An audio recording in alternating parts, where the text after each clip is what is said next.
लाए हो देखेंगे। वाह पनीर करी ना बढ़िया दिख रहा है। लेकिन और इसमें ये वाला क्या है? पटल पोस्तो। आलू पटल पोस्तो बढ़िया अच्छी। और एटा ला राइस। ओह आज तो खाने में मजा आ जाएगा पूरा। वाओ मु नहीं के आसछि आज डब्बारे एग चीज ऑमलेट देखि पारुथिबे केते बढ़िया अच्छी। आपण माने देखि पारुथिबे जे कहबे आपनको रेसिपीटा देबी एग चीज ऑमलेट आ आलू पकेकी ता सहित पूरा। आ एटा हला हमर छतु तरकारी देसी स्टाइल बनाइछि।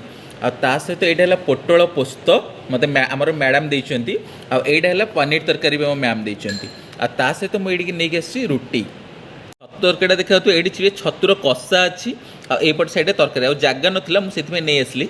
तो देखो केते बढ़िया अच्छी पूरा देसी पाଳ छतुटा पूरा देखिपे पूरा खाली छतु अच्छी आलू बहुत कम। मैम को देली आम ऑफिस समस्त शेयर करके खाऊ। आपण मैंने आम ऑफिस डब्बा को एत भल पाइबा देले जे ऑफिस डब्बारू आपण मैंने ऑफिस ढाबा बनईदेले। तो बेसी नगो भी खाइबा